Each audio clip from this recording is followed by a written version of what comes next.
আজকে কী কী রান্না হচ্ছে দেখো। ভাত তো হয়ে গেছে, এই যে মাছের কাটা। তোমরা কে কারা কারা ভালোবাসো এই মাছের কাটা খেতে।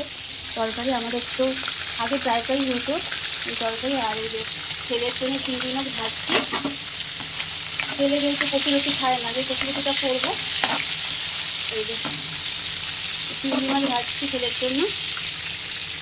আর এইখানটায় এই যে কচুরুটি দেবো চিংড়ি মাছ। আমি না তরকারি কচুরুটি তরকারি করলে একেবারেই দিয়ে দিই, আলাদা করে আর ভেজে নিই না।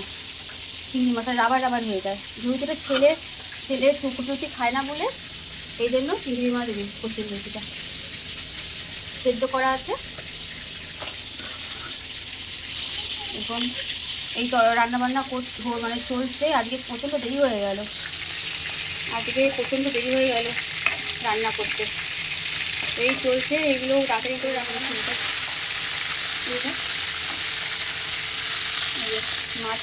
মাছ যখন বসাচ্ছি, মাছ এখন ভাজা হচ্ছে। এখন চিংড়ি মাছগুলো কোথায়,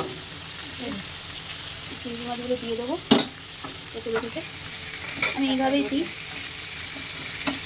চিংড়ি মাছগুলো দিয়ে দেবো। নাহলে না রাবার হয়ে যায় ভেজে নিলে পর। এবার ভালো করে মশলাটা কষিয়ে তারপর কচুরুটিগুলো দিয়ে দেবো। আর জল কিছু দেবো না। আমি যে লুচিটা ছেড়ে দেবো এখন। এরপর ভালো করে কষাবো।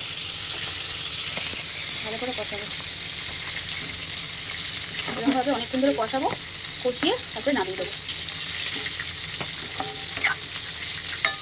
কষাবো মশলাটা দিয়ে।